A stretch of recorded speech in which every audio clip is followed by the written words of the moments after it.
You can't beat the classics.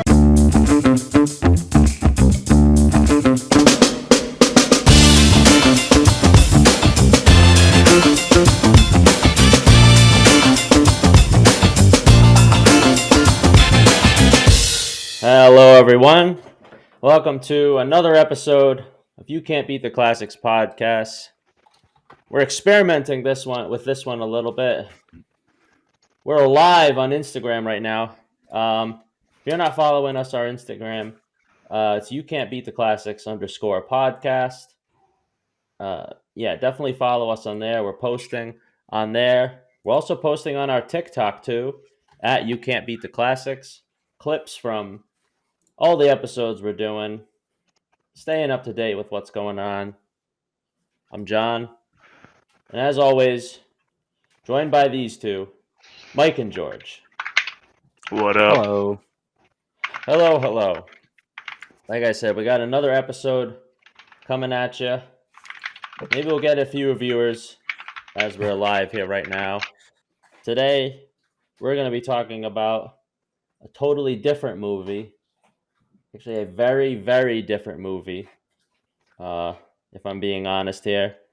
We're going to be talking about 1998's Salt Lake City Punk, directed by James Merendino, who's most famous for directing Salt Lake City Punk. Yeah, I was gonna say probably not much else, right? No, he didn't direct many movies besides this one, so this is his notable work here. So this was one of the movies I recommended. I've seen this movie before, but you two have not seen this before, and so I was pretty excited by how you guys would respond to watching this movie. And now that we're about to get into it here, I'll hear it from you guys right now live because I don't know what either of you guys think of this movie. Briefly, I'm curious to know before we hop over to our opinions, how was it on the rewatch? You know what? I still like this movie quite a bit. However, on the rewatch, one thing I noticed with this movie, there is a lot in this movie that doesn't happen. Yeah. It's just following these people, and not really much happens in a big city like Salt Lake City. Yeah. So, my opinion is that this movie, there's no point to even having this movie be a movie. The most Googled thing about this movie is what is the point of Salt Lake City Punk? That's the most Googled result with Salt Lake City Punk. Like if you do what is and then SLC Punk comes up, it's just what is the point of SLC Punk? It's like the most Googled thing, because to me there is no story, there is no depth, there's no direction, and you don't get any backstory on any characters until literally 5 minutes from the end of the movie, and then it all becomes clear. But then it's still murky. Yeah, like I said, there's a lot that doesn't happen in this movie. Yeah, it's just that was me. I don't know, George. All right, so I kind of knew what Mike thought of it before we went into here. All right, George, and I was like, it's up to you. So this movie's ass. Happening over? This movie's terrible. Wow. This movie it had the crux of being a really good movie when you watch it start to finish. Like, I see what this dude was going for, and I would love to see what the San Francisco International Film Festival, Mar del Plata, the Sundance Film Festival, Oldenburg, CMJ, I'd love to see the version of the movie that they saw, because this movie was fucking not it. This movie was just not it. Like, I see the character growth that Matthew Lillard's character was supposed to take, but like, I think this movie was 3.5 hours long, and they cut it down to an hour and a half, and it doesn't make sense. You could tell that this movie was 3 hours long. There are points in the movie, like, we'll get into it. The guy who becomes a homeless guy that in the beginning was selling acid to Bob and all that shit, like, that dude, there's no way they hired that guy to play 2 minutes of screen time. He was like the biggest actor in the 90s. Final Destination guy. Like, there's no way they brought him in to be in there for a cameo. No fucking shot. Same, yeah. It's just no way that's the movie we were meant to see. Yeah, and Shooter McGavin has 2 scenes in this movie. Yeah, like the movie And was they're both not like just obnoxious. This looked like whoever James Marandino was. He made like a 4-hour masterpiece, Well, and this movie you was say not that. you say this. The beggar Sean was one. I don't even know who this guy is. He's the lead in Final Destination. Oh, I didn't even recall. Played by Devin Sawa. That escaped me. I thought He's the Matthew lead- Lillard was the biggest name. Matthew Lillard is like the 5th biggest name in this movie. I think. Well, maybe he's bigger now because this was before the days of Scooby Doo and all Matthew that. So Lillard is that most Matthew known Lillard for was- Scooby-Doo. Well, Matthew Lillard was a gigantic 90s actor. He was in Scream. Hello? yeah. I mean, of the notable names in this movie, Matthew Lillard, I think, is like 5th. Like, Jason Segel is probably the biggest name in the movie. Yeah, I forgot that he was in it. And I Till was like, Schweiger, he's huge. I mean, Yeah. like, there are a lot of big names in here, but realistically, this movie was not even James Duval. God, this movie was not supposed to be what we saw. I can tell it was cut down because Well- 90 minutes was the sweet spot. There's no way it was only an hour and a half. I think that also on the contrary, I think there's no way it was 3 hours because, like I said, there's nothing that happens in this movie. So But I that's don't why think I they feel could- like it had to have been something had to have been different because this whole movie is just like if you were to chronologically just dumb it down, Matthew Lillard graduates college. His dad tells him he should go to Harvard. He says no. 2 years later, his dad signs him up to go to Harvard. He goes to Harvard. That's all that happens. That's it. Yeah. In between, there's a few ODs and a few lockups. That's it. And like an open relationship that was never really explained. Well, there's more to that. Yeah, I didn't even know that they were in an open relationship. So when he beat the shit out of the guy, I was like, I was "What are like you justified, doing?" and then he was like, "We had an agreement." I was like, "When? When?" That's why I feel like there's more to this movie that we just didn't get. And then like Yeah. you hired even the kid at the end was like one of the famous child actors at the time. The kid Yeah. that played Bob at the end. I can't remember what he was in. Dennis the Menace or some shit. Well, he was in like Veronica Mars and like a whole bunch of other stuff. the kid actor was Francis Capra. He was in Capra, I should say. Oh, he was the lead in Kazam with Shaquille O'Neal. I Yeah. remember him from that. Oh, jeez. But like that's what I'm saying is like there was the budget for this actors here movie's wasn't also small. 20 some odd years old, so like they weren't really big when this was happening, but Kazam they came went out. into more things. Maybe I would buy Jason Segel, but like other than that, Shooter McGavin was a big name. Yeah. Matthew Lillard was still a big name. This is 98 this movie came out. Summer Phoenix is a big name. Like Yeah. I don't know. I'm not buying that this is the version of the movie we were supposed to see because to John's point, fucking nothing happened. Well, so then let's roll into the numbers because I disagree that this is a 3-hour movie. IMDb does not have a budget, but there is a budget out on the internet saying that they were budgeted $600,000, and you don't make a 3-hour movie with $600,000. No. Wait. Just so we're clear, when you take something to Sundance and you take something to the French Film Festival and stuff like that, like you're not bringing this version of the movie that came out in cinema. You're bringing like a college handheld camera like version of the movie. So I bet you that version could have been 3 hours. And I'm saying between Sundance, when a big studio bought it at Sundance, they killed it. Yeah. So I'm not saying that's impossible, but like the theatrical version of this movie was budgeted $600,000. Mm-hmm. Of that, its opening weekend only did $36,218, April 18th, 1999. So it's a 1998 movie that didn't make any open money until April, which is really weird. Its gross U.S. and Canada, its gross worldwide is the same, $299,569. So it only made half of what it was budgeted. Yeah. All right, yeah, I didn't expect it to be an expensive movie either. I It mean, got pretty good Yeah, scores so on. around those numbers make sense. It gets I- pretty good scores around too, which I don't quite see, like understand. this is what I don't get. So like, typically, highly critically acclaimed movies, I don't like.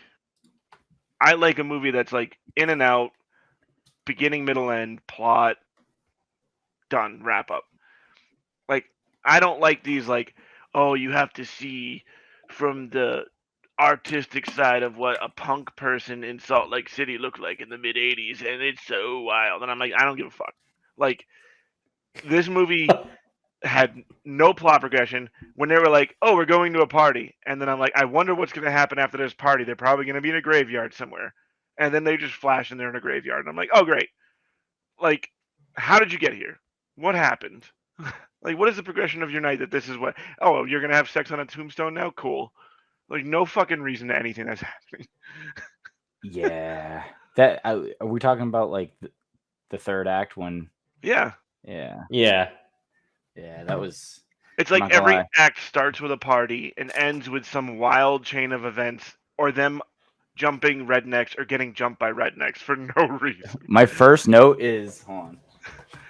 They literally Right. jump someone in the very opening, the very first scene of this movie. They jump someone for no reason. My only note, Yeah. by the Well, way, my only note is they beat two guys with lead pipes while they were taking a piss and still couldn't even knock them out.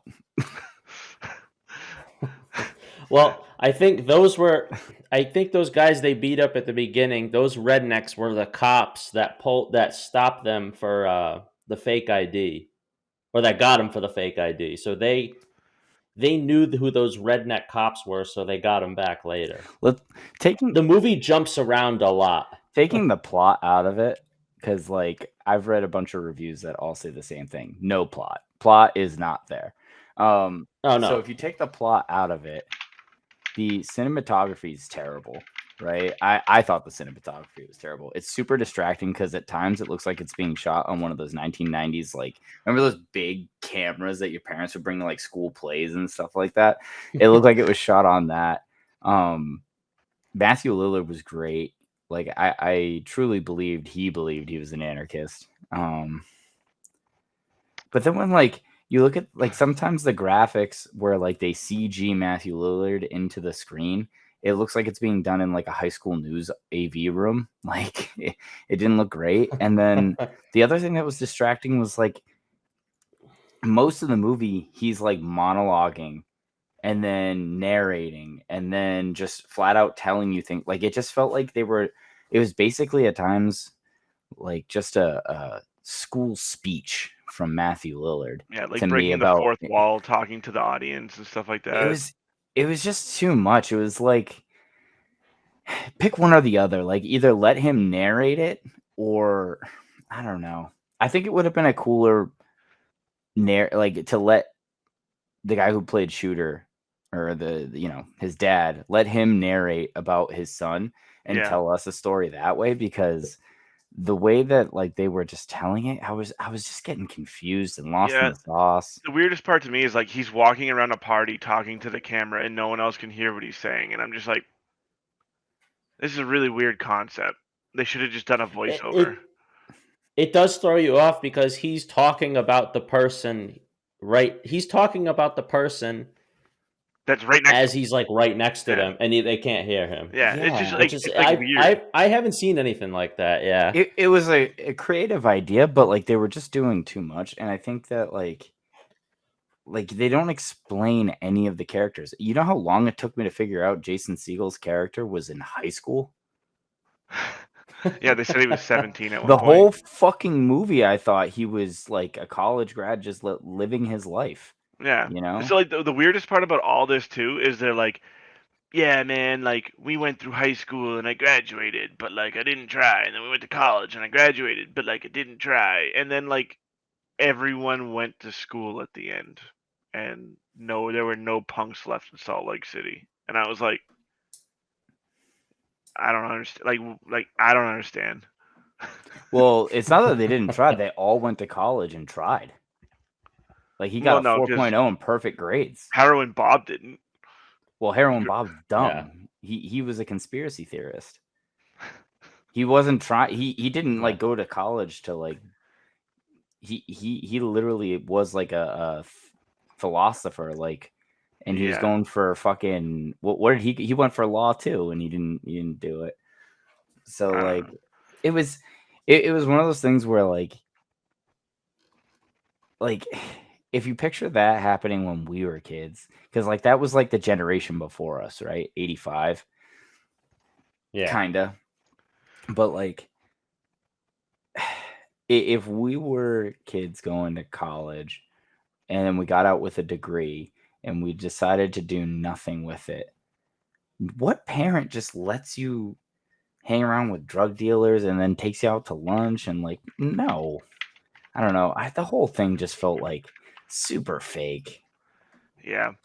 I didn't buy it. Every situation seemed forced, and like stuff would just happen. You'd be like, no idea what that just happened, but like maybe it will be explained, and then.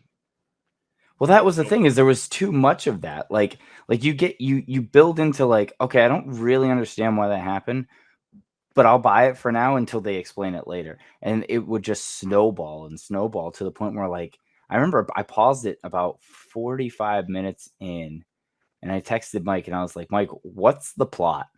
What am I looking for here? Because I was truly lost. I had to watch it 2 or 3 times. Yeah. You know, yeah, I really felt it on this is only the second time I've watched this, but I really felt it then. I said, you know what? Nothing happens. But like, even I'm reading the reviews online and they don't even know what happened. Such a fun story on being a hardcore punk in a small town. Bro, he was in Salt Lake fucking City. Not a small town. What? So did you what? It's called Salt Lake City Punk. Hello? I think it's funny too. They're like, oh, we're like barely making it by, and we live in this like really abandoned place. They use 4 different cars over the course of this movie. They never explain once where the cars came from, except for when the one guy stole it. Or what about because this? he was bored and wanted to steal a car. Here's another review. 9 out of 10 gave it 4.5 stars. Such an underrated movie. I still cry during Heroin Bob's scene. His scene where he ate 18 fucking Percocets and he chugged a fucking 8th and you thought he was gonna live? Or was it the scene where he was hospitalized because he punched a mirror and he didn't want to go to the hospital, and then it got so infected that he had to get quarantined because he was like the bubonic plague? But like, and that's the thing, like that I could understand that. That doesn't happen though. Yeah, I mean, but I get not wanting to go to the hospital. People, I know people like that too. But I will, like JC would do that. But like, for a guy who doesn't eat he doesn't take aspirin, there's no way he's just downing a handful of fucking Percocets and A, not knowing what they are, and B, just taking all of them, right? Yeah. That I didn't buy a lot of this movie. I thought it was all super fake. Want to talk about posers? They were both posers. Bob was just fucking an idiot. Bob fell in love. Yeah. And like, I don't Matthew know. Lillard wanted to be a lawyer to fight establishmentarianism or whatever they want to call it. But like, doesn't that make the most sense? That would have made the most, like, for someone who claims to be an but he didn't want to do it because his dad told him he has to do it. Well, his dad didn't tell him he has to. Yeah, but like that's the point. Is like he was gonna do it. He was gonna figure it out on his own. I don't know. I'm guessing. No one knows. I thought the way that his dad handled everything was perfect. Like it was amazing.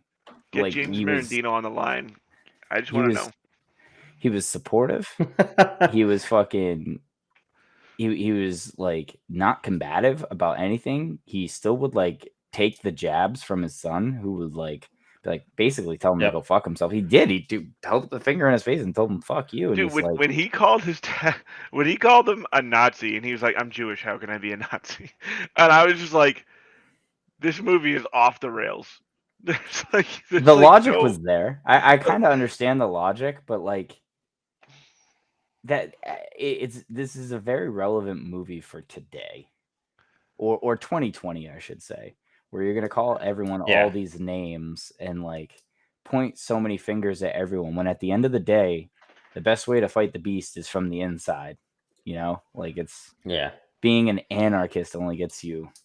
You Wait, figured by it the out. way, George. how? So, Yeah, I know the '80s, like everything's cheap in the '80s, but these guys must have smelled like straight old dog shit. Like they didn't ever. 100%. There's no way they had deodorant, shower, none of this shit, shampoo. You never saw their bathroom in their sweet pad. What did they eat? Like they lived in what I can only imagine is an abandoned building or a tree fort. Like You think they probably had no electricity, no heat, no food? I mean, but all they had, I'm sure, was beer. I don't know what they ate.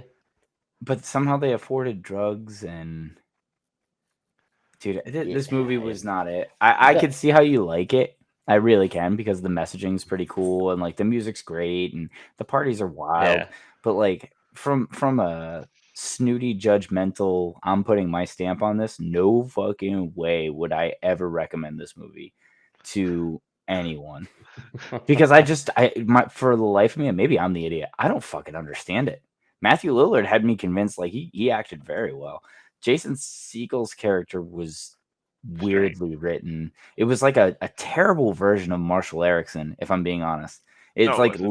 literally to the point is almost Marshall Erickson. He goes off to go save the world as a botanist. Yeah, which but is- like he literally is like the most kind, mild mannered person, and then something happens to one of his friends, and then he just like starts killing people essentially. That's not like Marshall what? What are you Erickson. talking about? He didn't kill anyone. He just Well, beat up a bouncer. He beat the crap out of the bouncer. He beat the crap out of the guy at Yeah. the party. He like Marshall did that. No, the guy at the party was the bouncer. no, there was two parties. He did this in two parties. He did Beats it me. on stage for Yeah. one, and then he did it like at a party another time. And that was when he like said Yeah, he was leaving. the second time was just a rando, but the first time was the bouncer for the Like band that was playing. the Swedish band or whatever that came. And then over. afterwards, he was Yeah, so nice so- to him. He's like, "I'm sorry I had to beat you up." And then, like when he was beating or when he was taking the baseball bat to the cars in the street, it reminded me of the video episode where he did the beer Achilles thing and ran around the town naked. Like that, it just felt like it was a terrible version of Marshall Erickson. Yeah, maybe it was. Maybe that's where Marshall Erickson's character. Sorry, I'm going on a rant too. I just feel like there is no plot to go synopsis on, so I was just like, "Fuck it, I'm taking advantage." I'll try as best I can, but really quickly before we get into what the events that transpire in this movie, let's watch the trailer really quick for I have been interested Salt to Lake see City what this Punk. is, so I'm excited. Yeah, I did not watch the trailer. All right, I'm gonna say this first. I'm saying this first. Okay. The events in the trailer are like reversed from how they happen in the movie, and it makes so much more fucking sense in the trailer than when you watch the movie. It was yeah. Like they literally did the movie in backwards for the trailer, and it makes way more sense. Wow. I guess. All right, let's dive into exactly what's going on here. And I will say that trailer would not make me want to watch this movie. Yeah, so there is something else we're going to do a little later on. There is a clip I'm going to play from the movie. I think you guys know what I'm talking about. We're going to get to that a little later. All right, yeah. So movie starts off here. Literally, the first thing that happens is these rednecks get jumped. These rednecks get jumped by these two punks that we're going to follow throughout the movie. Then we have the credits roll. Sex and violence is like repeated like 500 times from this band, The Exploited. We're shown quite the bachelor pad here, I guess. And our two main guys that we're following throughout the movie are Steve-O, played by Matthew Lillard, and Heroin Bob, played by, I already forgot his name. Oh, Michael Gorgon. And his nickname is Heroin Bob because, ironically enough, he's afraid of needles, and besides drinking and smoking cigarettes, he doesn't do anything. That's all he does. we learn how rebellious these two are from Heroin Bob punches some mirror in the bathroom and gets a really bad cut. And this cut gets real gross. Like The this is weirdest part about this whole scene, right? So like they finally take him to the hospital because he like passes out. he But should like have he should have, I'll say this first, he should have lost that hand. That was necrosis on his hand. yeah, it was Like that was disgusting. dead tissue. But like Like so they bring him to the emergency room and like they do the shots thing, they restrain him and all this other stuff. But then they put him in quarantine for like a month or something like that. And I'm like, so like the 3 first weeks, part, yeah. yeah, but like the opening scene of this movie is Bob essentially being in quarantine in a hospital for a month, but it goes by in like 15 minutes And because this just movie, nothing happens. well, I don't. weirdly too, this movie jumps around a lot. So we go back to a time when he wasn't in the hospital, then he is in the Mhm. hospital, then he's not in the hospital. I guess I don't understand why we needed to know that he was in the hospital. For a month. Well, I would have liked to have found out what the name of the new disease was called, which they don't say. Why would they? Yeah, Why would they explain anything that happens in this movie? How did he pay for his medical bill? Like here's the thing too, right? It's like you can go to a hospital and then not pay your bills, but you can like never go back. Like you can't. So like he clearly didn't pay for a month in a hospital, right? So that couldn't have been the only time he got seriously hurt in all of his encounters in life. Like you're telling me he didn't break any more bones, he didn't get pneumonia from clearly basically living in a van in a shed in Salt Lake City. Are you fucking kidding me? But also, he was in a padded, locked cell, but they still had like pens and tape and stuff for him to use, which is like also not real. Well, he wasn't in jail or anything. I mean, he was in a locked, padded room. Yeah, they still gave him stuff. He was in a quarantine area. He was in a They mental were all institution. lepers. Yeah. I don't know. That whole part of it is just like maybe they just Dumb. used whatever thing that they could rent. I don't know. Yeah. In between his time during his quarantine or whatever, we learn how much of a what was it you said, conspiracy theorist he is. He kind of has that questioning everything attitude, and he mentions their friend, this guy Sean, that they knew, who one day, Sean was selling acid, and he had a bunch of it in his pocket. He got caught, so he ran from this rent a cop. I don't know if it was a real cop, and he ran through a bunch of sprinklers, and all the acid that he had in his pockets absorbed into his body. So he dropped 100 hits of acid in just a few minutes. And that was funny. and When Bob shows up and he's like, "Are he you was Jesus?" insane. You're walking on water, man. Do you see land anywhere? And there's then there's this whole there's this whole thing with his mother where he thinks his mother is a bull. Don't do acid, folks. That's what I learned from this. I mean, this whole scene, like none of this stuff made sense to me because like Heroin Well, Bob. he is did trying to acid. That's explain- why. Right. But like Heroin Bob was trying to explain why acid was bad and how it stays in your body forever. And the example he gives is this. But like no context, no reason, no anything.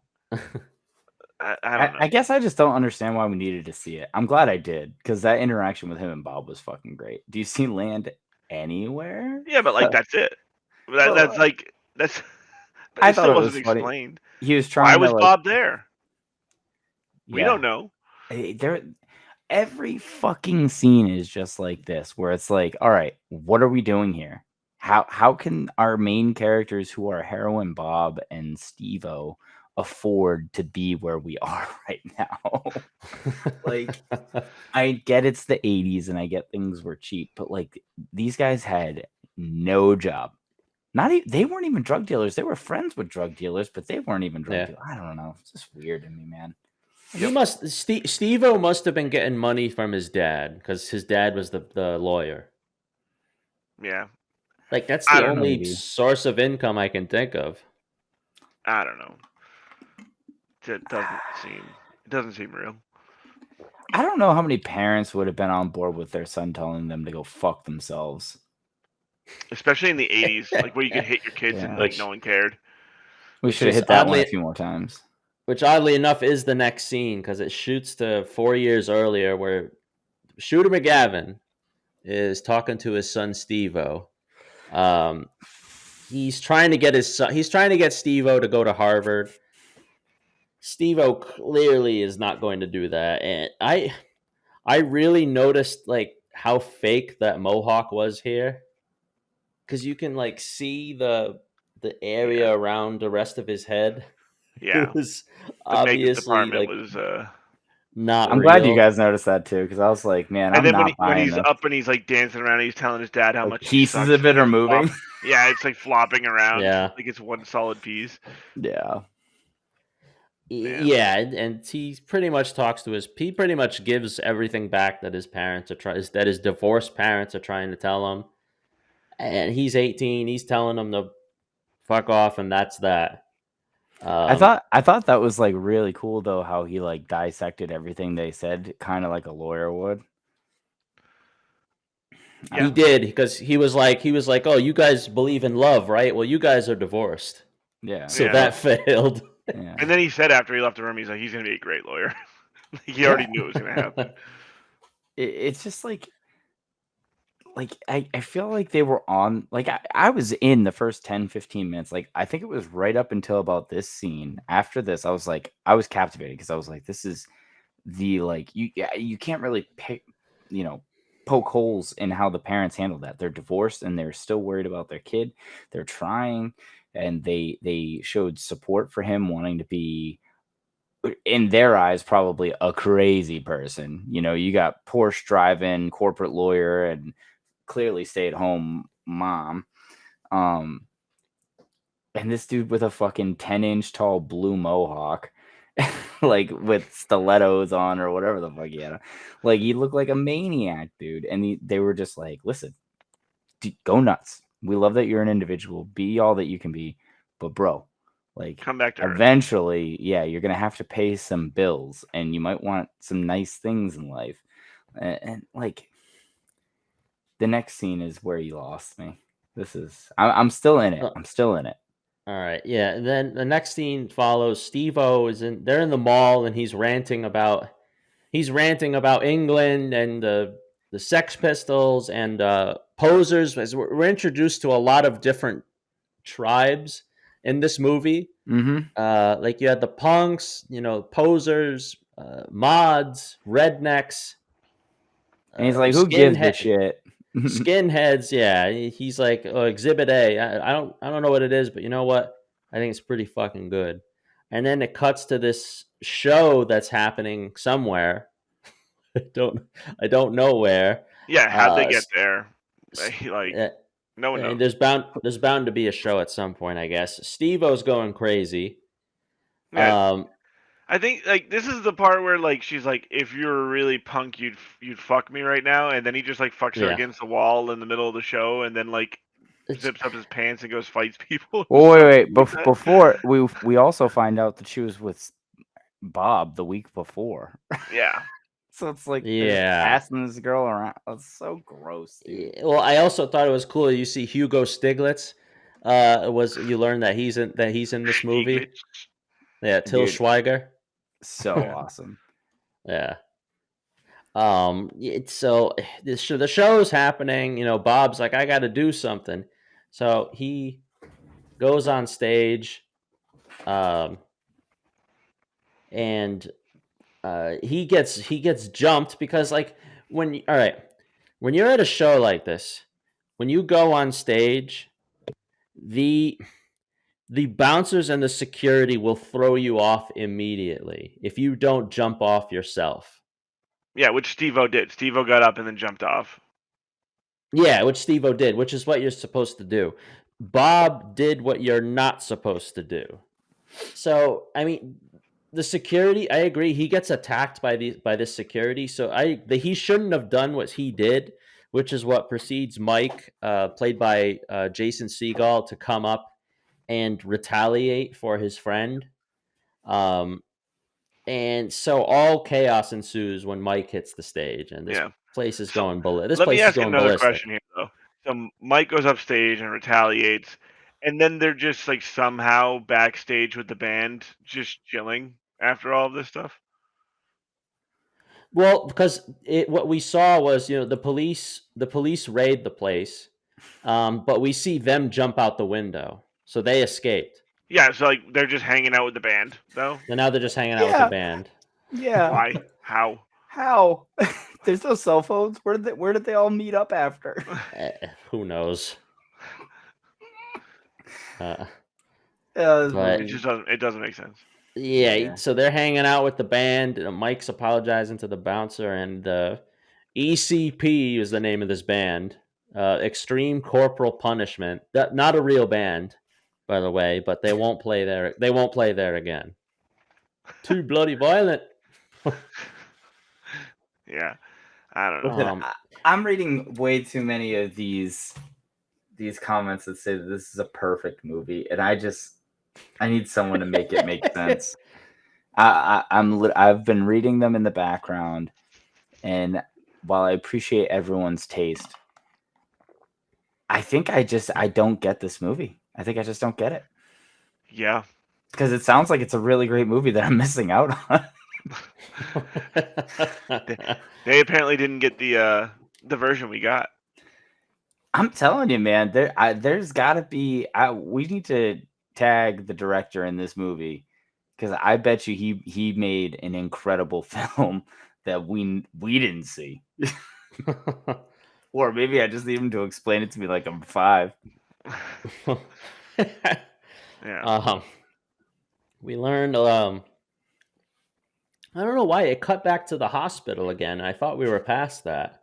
Yeah, that's what I'm saying. But 3 weeks we learned he was in the hospital. Bob was in the hospital for his hand. We get a little bit of backstory on Mark, who's filthy rich because his whole family died in a plane crash, and he's been rich ever since. He killed 2 people in Miami, and we saw pretty much, this scene was just to share how crazy he was. Yeah, and then they steal a car, and then nothing happens, and then the car won't sink because it's Salt Lake City for no reason. I don't know. Yeah, they do I thought that was funny. an L ride with a stolen car. The car won't sink. I thought that was really funny. Yeah, but like all the random shit that happened for no reason. Like he says he killed 2 guys and they don't believe him, and then he just takes out this massive gun and shoots a pillow right next to Bob, and you're just like, what's the point of any of this? I'm not gonna lie, I thought we were about to lose Bob. Yeah, I thought we were gonna lose Bob prematurely here. Yeah. Hugo Stiglitz, and there was nothing anyone was gonna do about it Because he thought that Bob stole from him, and Steve was like, nah, Bob didn't steal. I feel like this scene must have been what Quentin Tarantino saw and said, "That's my Hugo Stiglitz." Maybe. So like, that's the type of shit that kept me in this, was like, oh, it's Hugo Stiglitz. But like before he was Hugo Stiglitz, in this movie, he wouldn't have been anything. Jason Segel wasn't anything yet. I don't know if I'm making it through this movie when it came out in 98. I'm gonna stop ragging on it maybe in a minute, but like these jumps are what kill me, man. I had no idea when and where we were, what the plot was. Like, what am I supposed to be paying how we got attention there, to? how they knew about it, like any of that stuff. The only thing that I really had a firm grasp on was Matthew Lillard was just truly lost. Like, he was good dude, pretty decent morals, wasn't too crazy, like the occasional drugs. Just lost. And he probably smelled terrible. Definitely. We cut to, how they got their alcohol being under 21. Most of the alcohol in Utah, I guess, has a lower percentage so they have to go to Wyoming. Yeah, so they have to go to Wyoming to buy their alcohol, and they end up stealing the beer from from this place with their friend Eddie, played by Adam Pascal. So this, well, I think this is where we're introduced to another party. Well, a party that they're throwing, which I think is how they got the beer. The party's at their place, and the rednecks crash their party. We're brought onto the concept of fighting, which I could not explain back to you if I tried. I don't even remember the explanation. I was so in awe It's of like, everything that was going on. It's like, the punks beat up the mods, who beat up the rednecks, who beat up the Nazis, who beat up the heavy metal guys, who beat up the new wavers, and the new wavers beat up nobody. For no reason. Mark goes back to Miami, and we never see him again. He died, right? They said he died. They said, oh yeah, they said the rumor was that he died. He also died in a plane crash, like his family. Yeah. Which killing off the most interesting character in the movie. Yeah. And we learned that Steve. I didn't know this up until this point in the movie, but Steve-O actually finished college, and he did. And he did really well. He says he cheated, but he did really well. And his dad he still has the chance to go, but he's still refusing. To Harvard, right? To Harvard Law School. There's more wandering around with Steve-O's wandering around with not really his girlfriend, but the girl he just so happens to be with, Sandy, played by Jennifer Lean, who I keep seeing people from Star Trek in these movies. Yeah. Like the last movie we watched had somebody. This movie has somebody. And they do acid in the park with some really weird scene. There's like this river of blood, and they're doing it on a tombstone, and it's for no reason. And they're overlooking Salt Lake City, and it blows up in a mushroom cloud. Like, people are gonna be listening to this recording, and they're gonna be like, I'm just naming random things that happen. Nope. That's what this movie is. Yeah, random things that happen. Yeah. So now we go to this guy Chris's house, who I don't even know who Chris is, but him and Steve-O like to have a lot of talks. We met his sister earlier, and he said when she's off her pills, she's insane. Right? Yeah, and we see how nutty she can be without her medication. Yeah. I'd like to have known what medication that was. I mean, it was, this whole part of the movie was just completely insane to me. Yeah, and so Steve-O gets mad because he sees Sandy. I'm putting it in quotes, cheating, because we learned that technically they're not together, and there's some sort of agreement. Or technically they have an open relationship, but we weren't privy to that information. Right. So I think Steve-O's natural reaction to this is, I thought it was normal. And Sandy was pretty promiscuous. There was some Satan circle happening just outside this house. They were trying to summon Satan to prove that he doesn't exist. Yeah. But Trish and Bob had to leave because they thought that these guys were gonna say Beetlejuice 3 times and someone was gonna fucking show up. They were like, "Yeah, we're out of here, dude." Well, that and Bob was really drunk, took a handful of pills, and wasn't doing well. No, not yet. Oh, that's the next one. But that's coming up soon. Yeah. No, they basically left to go smash, but they blamed it on the fact that they thought Satan was basically going to show up. They were like, these guys, they're messing with powers they don't understand. Yeah. When you think about it, it's just Ted 2 all over again. Trying to get the sperm from Tom Brady. Oh, dear God. No, when they're in the courtroom and Ted's like, I'm going to do it. Beetlejuice.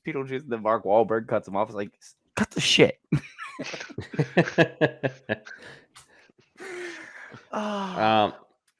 Looks like Mike and Steve-O get into some argument. Like, Steve-O, Steve-O and Bob, I should say, are getting into some argument.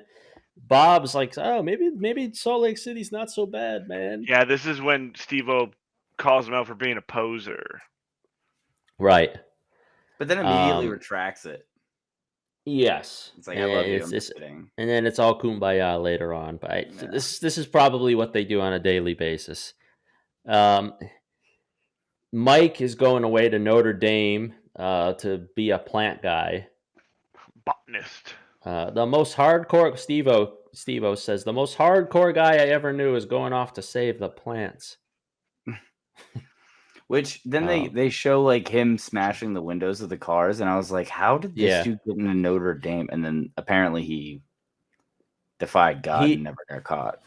Yeah, he escaped, and it was, I think, what the cops thought he was on angel dust or something like that, and he escaped. Whack. So that's another friend of theirs that they never see again.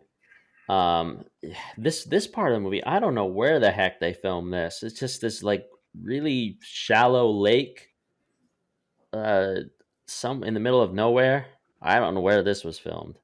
I don't know how they got there. Yeah, the van and the like lake. Yeah, that was weird. Yeah. Like that could have been a drug trip. I have no idea. Dude.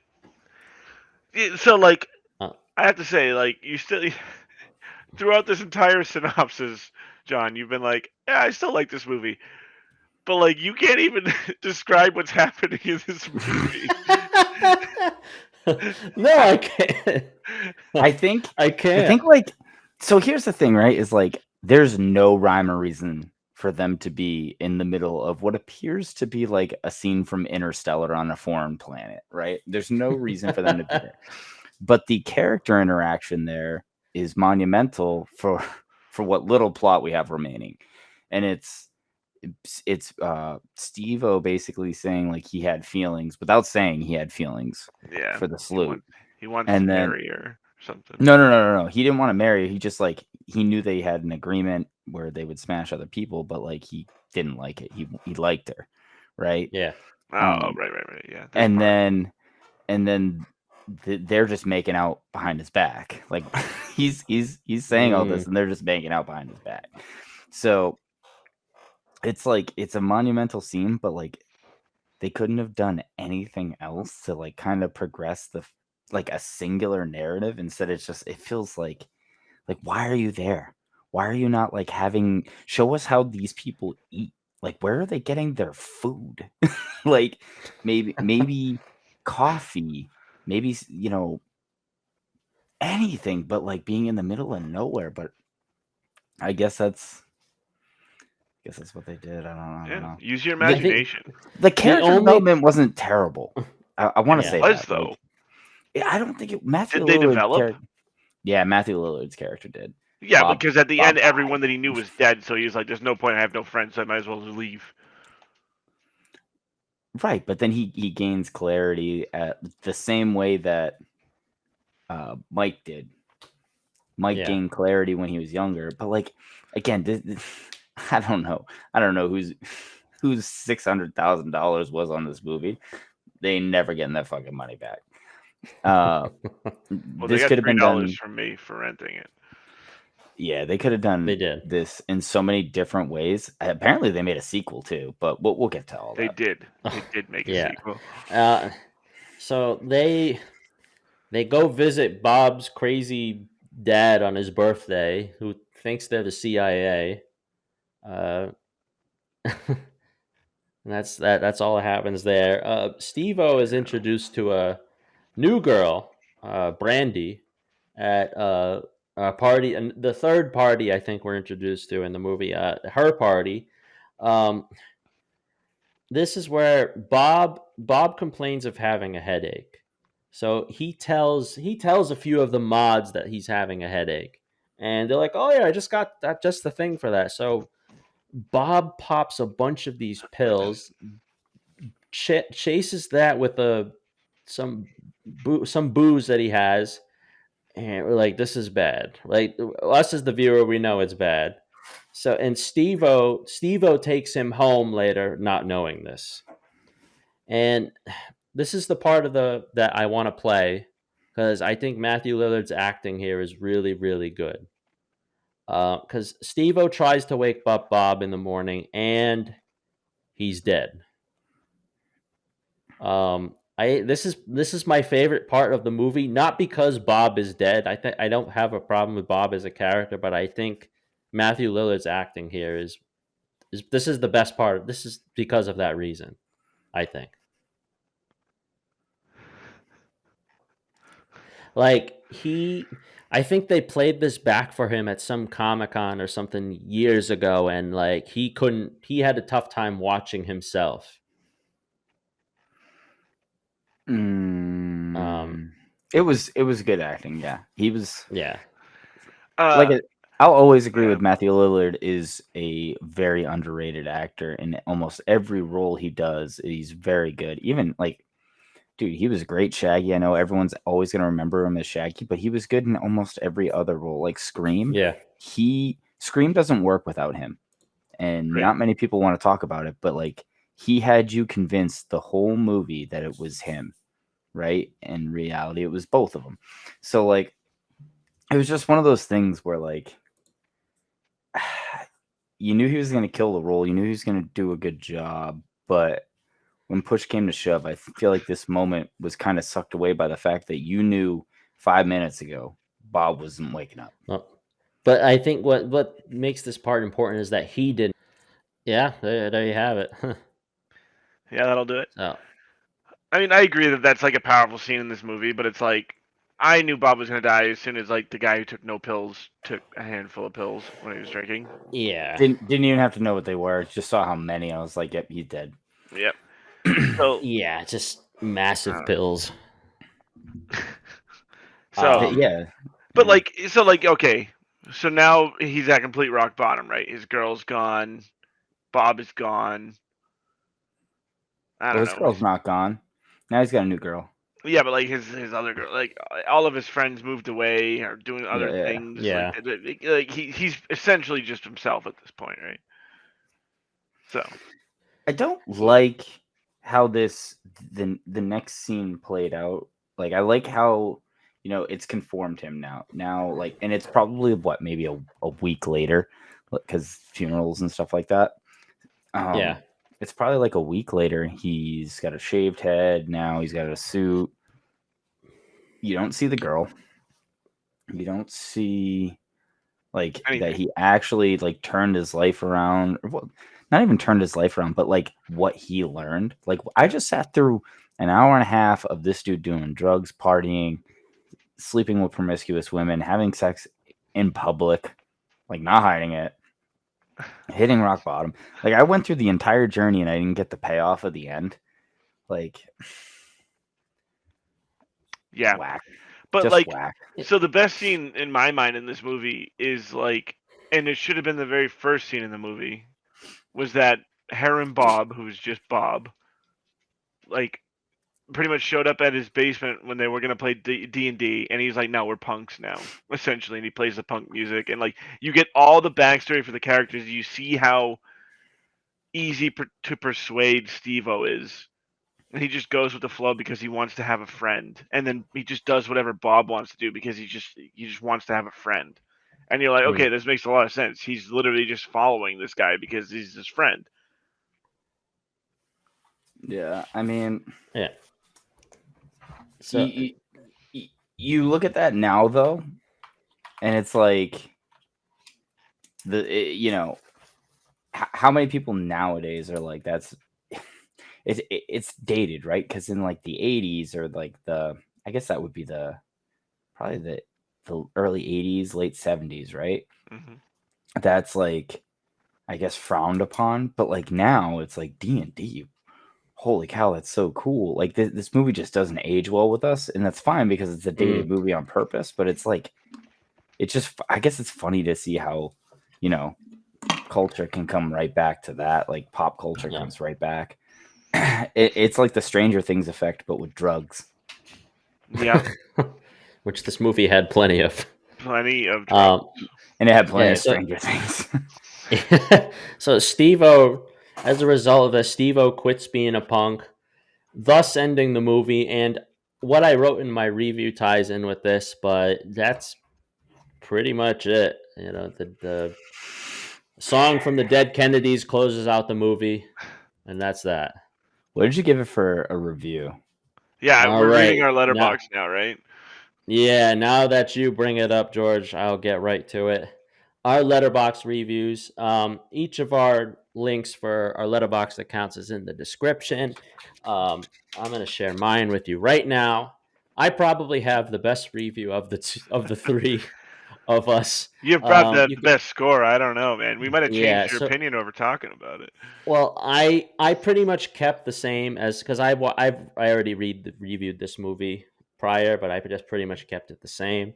I gave Salt Lake City Punk a 4 out of 5. I like this movie, and I still feel the same about this movie as I did when I first saw it. I thought it was well done. Matthew Lillard delivers some exceptional acting here, and everyone does a pretty good job as well. I share the sentiment of wanting to be rebellious when you're younger. Eventually, though, you grow out of it. The one thing I noted that was different from last time was I realized how much actually doesn't happen in this movie. A whole lot of nothing. Yeah. So I'm the nicer of the three of us. Did We'll you go think that down. there was any rewatch value here? Because I don't know if I would have any. I think for something like this, you'd have to wait. You'd have to have a pretty large period of between Right. you watch it because it'd been like 2 years, I think, since I watched this or It's something. not something that you could watch like on a Thursday and then on a Saturday. You It's know, not you like have This that to. movie, movie. It's not like that movie you watch every year too, because it like reminds you of like this is my Easter movie or this is my Thanksgiving. Right. No, it's like not yeah. one of those movies either. This No. is a really turn your brain off movie. So Yeah. everybody else in the movie doesn't have their brains on, so why should you? Yeah. All right, we'll go down in order here. Mike, what do you got I for gave this this one? movie a 1.5 star. Ouch. Uh, I'll read it verbatim. This movie has been on my list for years, and I finally got around to it. For the life of me, I can't understand why. There is no plot, no direction, no overall point for this movie to exist. It's just seemingly a bunch of random events that happen to someone with no real rhyme or reason. Was someone trying to romanticize punk culture? Was someone trying to make a point of how much Salt Lake City sucks? Was someone trying to relive their past or memorialize someone? I don't know. And if you watch this movie, you won't know either. I will say the acting was fine, but the characters had no real depth until the last 5 minutes of the movie. Everything up to this point was just stuff that happened to happen for no explained reason whatsoever. Or maybe I'm just missing the point. Yeah. All right, there you have it. Maybe George says the exact same thing. I thought I was gonna have the middle score here, and come to find out, I have the lowest score here. Oh wow! The only reason why I Oh, kept it at 1.5 is because I thought Matthew Lillard did a great job, and I thought the characters played their roles fine. But why they had this movie or these roles, I don't know. So I'd love I to hear think what George yeah, had to say. we're out of 5 stars, correct? So correct. I gave it a 1, which is a 20% because the Ooh. 20% is acting, and the acting was Matthew Lillard was great. Uh, for the reasons I've just spewed for an hour, I said it was okay for the messaging, but the movie was just tough to watch. Take away the cringe messaging, and even so, the plot was so non-existent and the graphics were so horrible, it was beyond distracting. The acting was fine. Matthew Lillard, great, but the movie was just boring. So you say the cringe messaging was that just like Steve-O like trying to put his like anarchist like mindset into you? So, like, when I watched this movie, I thought immediately like 2020 to 2022 with all the riots and everything like that. I was like, all right, and today's culture of Antifa or just like overall anti-government, right? Like I was thinking a lot of that in my headspace when I was watching this. And just watching it, I'm like 80s, nah, man, this shouldn't have been dated in the 80s because yeah, sure, there might have been pockets like this, but like the 90s, I felt like the punk culture was a little bit more intense. You had the Marilyn Manson stuff, you had Nirvana, you had all sorts of the Columbine shooting, as terrible as it was. I don't know if you remember, they tried to blame it on punk Eminem. rock. Didn't they blame it on Eminem? They tried to blame it on like Marilyn Manson. Marilyn Manson, Rammstein, like bands like that. But would you consider the 90s punk culture or emo culture? Because I feel like 2000s was emo, but 90s was the invention of punk. Like you can talk about the Sex Pistols and stuff like that, but punk and grunge as we know it was Nirvana, was Tool, all those bands in the 90s, right? I'm drawing some blanks because now I'm on the spot thinking about the Sex Pistols for some fucking reason. Because this movie. No, Sex Pistols is like late 70s, like 80s, right, like stuff like that. But grunge and punk, as we know it, was the early to mid 90s, and like I feel like if they were gonna do what they tried to do was fine. It just maybe it's me not connecting the dots because I tried so hard to fit it into today with like the messaging of today because it felt like it was kind of similar, right? Like I don't know. And then I watch it and I'm just like, man, I'm lost in this fucking movie. I wish there was a timeline for this movie, and like a series of events that creates a movie. Just better ways to show the transitions of like, hey, I'm gonna take you to a flashback, or the main timeline is still here, but like, I don't know. They're just. It's not something I'd be eager to watch again, but I want to try again in like a year or two, maybe, and just give it a shot now that I know what to expect. You got to watch the second movie.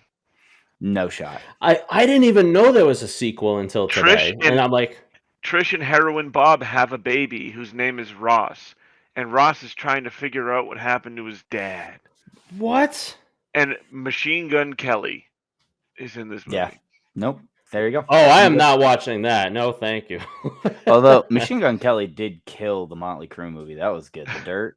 Yeah. He did a good job there. I think so Devon Sawa is in this movie, and I think the first comment on IMDb is Devon Sawa was paid $100 in Subway gift cards for his role in this movie. So. All right, there you have it. Our thoughts on Salt Lake City Punk. That's gonna do it for this one. Like I said, that was one of my picks. We'll be moving on to one of Mike's picks next, which we'll share with you when the time comes. Make sure to follow us on Instagram, on TikTok, and be sure to check out our Patreon page if you have not already. Big announcements coming soon. Yeah, we got something cool to start off the new year, which will be coming in a few weeks. Until such time as we record again, we're stirring the pot, baby. Yeah, stirring the pot. Yeah. So, all right, let them cook. This is the You Can't Beat the Classics guys signing off. Bye, guys.